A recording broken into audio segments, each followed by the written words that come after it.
Saat kampanye Akbar kami akui semuanya disambut meriah oleh rakyat. Tapi apakah betul ada intimidasi, ada kecurangan yang juga membaluti jalannya kampanye Akbar di tanah air? Bang Daniel, komentarnya Bang? Iya, tadi disebutkan oleh Mas Habib juga kalau kemudian ada intimidasi, ada kecurangan, kita punya mekanisme hukum yang bisa memproses itu. Lakukan saja secara maksimal, ketimbang kita terus menuduh kemudian menjadikan itu propaganda. Itu yang menurut saya tidak elok dan tidak baik. Itu pertama. Kemudian yang kedua, Mas Andro, Mbak Maria, saya ingin melakukan otokritik termasuk ke saya terkait dengan sikap politisi terkait hasil-hasil survei. Saya jarang sekali, bahkan Pak Prabowo juga jarang sekali mengatakan ketika survei kita buruk itu surveinya nggak benar. Tapi ketika survei kita di atas itu ingat, oh itu yang benar. Jadi ini yang kalau orang Minang bilang, iokan di awak lalu kan diurang.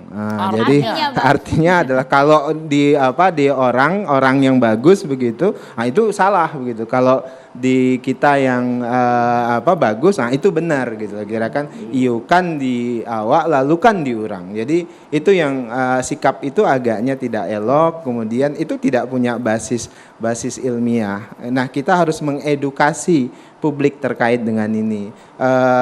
Semua survei-survei itu mereka tentu merilis dengan kredibilitas mereka masing-masing. Ada pertaruhan kredibilitas di situ. Kalau kemudian mereka keliru, maka kredibilitas mereka sebagai intelektual, sebagai akademisi itu tentu dipertaruhkan. Nah, kalau dalam posisi kami, misalnya ketika survei-survei kami baik, kami tidak besar kepala, maka kami gunakan itu sebagai upaya mapping.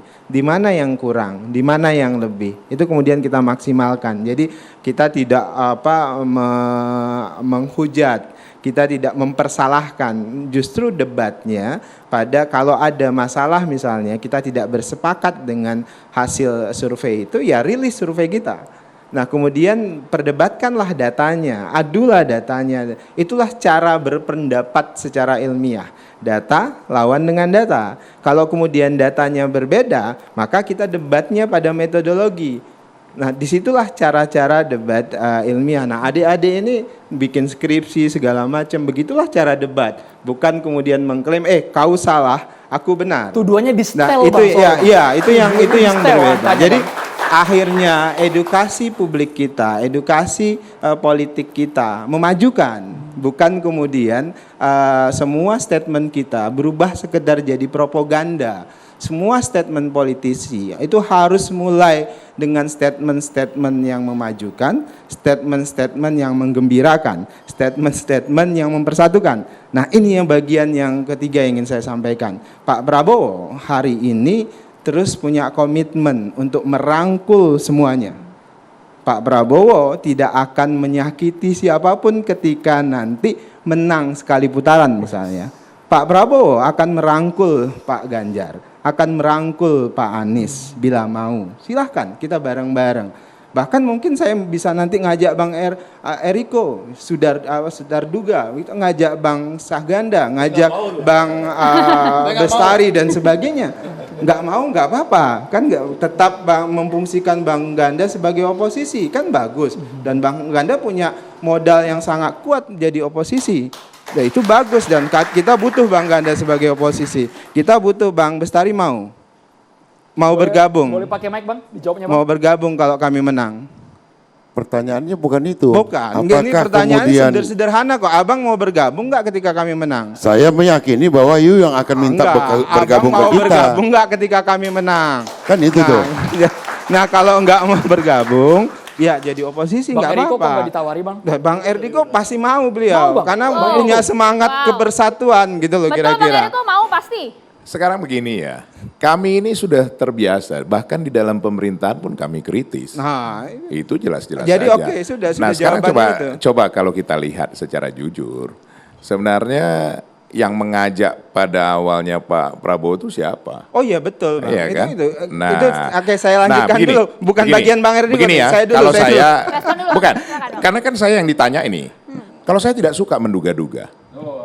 Walaupun nama saya Eriko Sotarduga. Karena begini, Namanya Anda Eriko sekarang gini Sotarduga. saja. Bagaimana mau menduga-duga, wong kondisinya saja. Tadi sudah saya sampaikan, di Gunung Kidul saja sudah seperti itu. Nah, nanti kita bahas yang lain-lain lagi. Saya tadi simpel saja. Saya tidak ada permasalahan data, kan saya sampaikan. Bahwa survei itu siapa yang biayai. Betul. Betul nggak adik-adik di sini? Itu paling penting. Kalau jelas, misalnya Eriko yang biayain survei itu, jelas. Oh, ada kepentingan Eriko, tidak masalah. Oke, saya Kembali lanjutkan kepada dulu ya. masyarakat. Percaya Narasi atau tidak? Bang Monggo. Erdiko itu narasi yang sama ketika survei kita di bawah misalnya. Ketika beliau lagi di atas nggak akan keluar kata-kata itu. Itu yang saya maksud. Ini kok jadi kalimat propaganda begitulah. Itu yang tidak elok dalam debat ilmiah begitu. Itu yang saya maksud. Anda Nah, nggak kemudian yang yang ada di keempat. paling atas, Bang. Loh, ketika kami di bawah kami menghormati, kami tidak menghujat data itu. Anda pernah nggak melihat statement saya ketika Pak Prabowo misalnya data di bawah? Dulu kan Pak Ganjar di atas terus loh. Surveinya di awal-awal dulu. Beliau di atas selalu dan kami tidak pernah menyatakan, oh ini dibayar oleh Pak Ganjar. Nggak pernah Mbak. Anda lihat statement saya satu pun tidak menyatakan itu. Kami selalu menyatakan, oh iya ini bisa jadi bahan evaluasi kita dan itu bisa jadi jalan kita memperbaiki kinerja kampanye dan cara kerja Pak mungkin Prabowo. ada VT yang bisa Itu yang diputarkan caranya. tentang statement Pak Prabowo tentang mengatakan bahwa survei-survei itu bohong semua. Siapa? Di masa yang pemilu yang lalu itu. Itu hal yang berbeda, Oh, Bang. jadi yang dulu sama sekarang sudah enggak berbeda. Dong. Ini Oke. saya sedang statement saya katakan bahwasannya data yang kita bicarakan itu yang harusnya jadi debat kita, bukan menganulir data-data yang lain. Nah, yang keempat, tadi saya kembali kita tidak ingin bangsa ini berpecah gara-gara Pilpres. Oleh sebab itulah Pak Prabowo ingin semua timnya itu menyampaikan narasi-narasi yang baik. Tidak boleh misalnya ya, tidak boleh menggunakan agama sebagai alat politik. Emang ada yang pakai, naratif. Ada misalnya tiba-tiba nyebutkan kalau tidak milih Amin misalnya itu dosa. Kalau milih Amin wajib. Kalau milih kalau orang Islam milih yang lain itu dipertanyakan keislamannya. Yang barusan tadi yang ditayangkan justru melibatkan malaikat Jibril. Ini luar biasa. Nah, itu tidak elok. Bagi kami, politik itu harus digunakan sebagai alat yang mempersatukan. Oke, sampai di sana, Bang. Agama Ya. harus menjadi panduan akhlak politik, bukan sebagai alat politik. Nah, ini yang jadi komitmen Pak Prabowo. Mari kampanye kita, narasi kita itu narasi yang menggembirakan, narasi yang mempersatukan. Oke, kami sudah tangkap. Bang Syaga ada responnya, Bang. Ya terima kasih ya. Pertama kan kita lihat judulnya dulu supaya jangan lari dari judul. Pertarungan hidup mati, berebut tahta Presiden RI. Ini kelihatannya ini ditujukan untuk orang politik dinasti. Karena tahta ini kan sebenarnya istilah untuk kingdom. Ya. Jadi ini judulnya maksudnya apakah ini untuk politik dinasti atau apa? Ini Untuk satu. menggait pemirsa tepatnya Bang. Iya. Yang kedua hidup mati. Jadi gini, saya ini berkali-kali diskusi dialog dengan Pak Anies dan sesekali dengan Pak Muhaimin karena saya mengenal dia dari tahun 80-an sebagai tokoh gerakan mahasiswa ya di Indonesia. Ini kita tidak ada mau merebut tahta seperti mati-matian begitu. Kita ini ingin tetap mempertahankan demokrasi, membangun demokrasi yang sehat, beradu untuk mengabdi kepada rakyat ya. Jadi ini adalah untuk bagian pengabdian. Jadi kita bertarung, berkompetisi. Bukan kita mau hidup mati, enggak. Yang hidup mati ini saya lihat memang cuma Jokowi sama Prabowo. Ya kalau yang saya lihat Pak Ganjar dan Mahfud juga kelihatannya mereka itu juga dia itu sungguh-sungguh untuk mempertahankan demokrasi. Makanya ketika tadi berkembang ada salam 4 jari itu, saya melihat ini sebenarnya kelompok nomor 1 dan nomor 3 memang mempersepsikan ini bukan perebutan mati-matian untuk tahta, untuk politik dinasti, tapi ini adalah untuk menegakkan demokrasi. Kenapa? Karena kelompok 01 dan 03 itu memang orang yang dari dulu membangun reformasi di Indonesia, menumbangkan orde baru. Ya, Ibu Megawati dan Ganjar dan Pak Mahfud, kemudian saya Pak Anies dan lain-lain, itulah anak-anak reformasi tahun 98 yang menurunkan mertuanya Prabowo. Karena mertua Prabowo itu 30 tahun berkuasa menindas rakyat. Dan dia juga sekarang ketika berkuasa, dia jauh dari rakyat. Jadi saya bilang ini, Prabowo ini betrayal, pengkhianat terhadap rakyat yang mendukung dia di 2014 dan 2019, di mana saya jadi direktur. Ya, saya ini dulu direktur relawan, boleh googling ya, Saganda Nenggolan, direktur relawan Prabowo. Ya, Hatta Rajasa 2014. 2019 saya kampanye Prabowo sampai ke Banyuwangi bersama Kiflan Zen ditugaskan oleh namanya Jenderal Joko Santoso. Waktu itu Prabowo itu betul-betul di mata kita itu adalah pemimpin rakyat, tapi kemudian dia betrayal. Dia meninggalkan kita, meninggalkan pendukungnya. Jadi sebenarnya ini kemudian ketemu juga dengan Jokowi yang itu saya sebut malin kundang. Kenapa Jokowi malin kundang? Karena dia itu meninggalkan ibu yang membesarkan dia. Namanya Ibu Megawati. Jadi dua-dua ini membuat sakit hati di rakyat 01 dan 03, akhirnya orang bilang sekarang salam 4 jari. Bersatulah 01 dan 03, di bawah di rakyat. Dan kemudian kita lihat Pak Muhaimin tadi di TV tadi, dia menghormati pilihan rakyat itu. Ya walaupun di atas antara Pak Ganjar, Pak Anies dan ini belum ada kesepakatan-kesepakatan, tapi kita itu nomor 1 dan nomor 3 pada akhirnya. Karena desakan rakyat mungkin akan menyingkirkan 02 sebelum tanggal 14 ini. Jadi jangan sampai dia masuk ke putaran kedua gitu. Ini yang saya lihat dari salam 4 jari tadi. Tapi tadi juga dipertanyakan Bang Daniel soal kampanye 01 kok kesannya nggak elok ya, bawa agama Bang. Oh, jangan Malaikat begitu. Jibril Direspon dulu yang itu, Bang. turun ke bumi, apalagi tadi. Itu kan dia melempar air ke muka sendiri. Yang begini-gini kampanye itu siapa kemarin Prabowo itu? Siapa namanya? Bukan Zulkifli Hasan. Kan udah kita bahas. Bulan lalu orang disuruh sama Zulkifli Hasan tuh kalau sholat begini nih, jangan 1 jari 2 jari. Kok nggak dihitung itu? Ya kan untuk bilang Prabowo milih Prabowo loh. Gitu loh. Jadi kita harus refleksi diri sendiri dulu sebelum menuduh orang lain gitu. Kalau yang tadi tuh nggak level menteri, yang tadi itu kan cuma level orang-orang kampanye. Itu menteri Bang yang Saganda, justru yang pertama yang bahas tentang amin-amin itu Pak Anies. Pak Anies bareng dengan Ustadz Abdul Somad. Loh, dia Bercanda tracknya itu. beda kalau ini.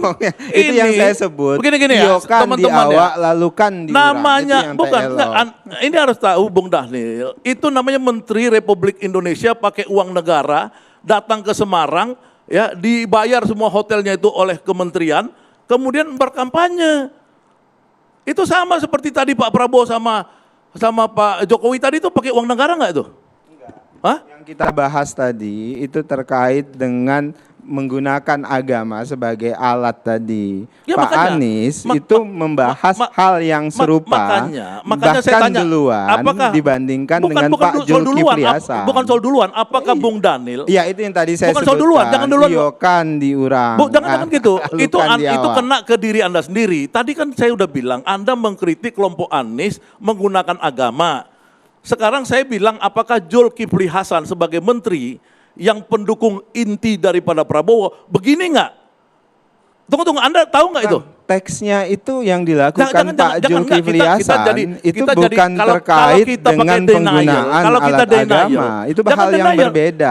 Hal yang sama itu dilakukan oleh Pak Anies di awal. Enggak, jangan denial. Jadi bahkan kalimatnya kan kamu bilang tadi sama persis. hal yang sama. Enggak. Tunggu, hal yang sama means what? Bukan. Means Konteks bahwa Pak Anies dengan Pak Zulkifli Hasan itu adalah konteks dalam tanda kutip.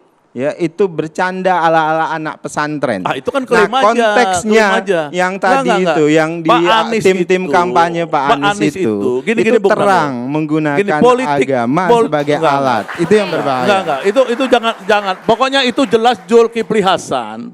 Ya sudah jelas-jelas 2 kali. 1 kali dia bicara Prabowo ya, begini kalau bisa. Ini apa namanya itu?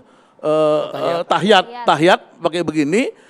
Yang kedua, dia itu juga mempolitisasi bansos, tapi mungkin kita ya termin berikutnya. Dia menyuruh rakyat itu, ini Jokowi kan yang ngasih bansos di Kendal kemarin tanggal 29. Ini 02 ini kejam, bahaya. Bang Daniel, tanggapannya sebelum ke Mas Eko. Mas Eko tadi Iya, mau buka data di itu Gunung tadi Kidul yang Yogyakarta saya- katanya. Bang Habibur Rahman boleh? Bang Habibur Ya. Rahman. Bang Habib. Ya inilah demokrasi. Silahkan Pak Saganda bicara versi beliau. Soal 4 jari dikatakan mendapat sambutan dari masyarakat. Yang saya lihat sebaliknya kok. Hal-hal seperti itu kan bunyi-bunyian begitu memang sudah beberapa kali dicoba dan gagal. Anda ingat, waktu kemarin ada politisi yang mau bahas angket soal MK, hak angket, ya.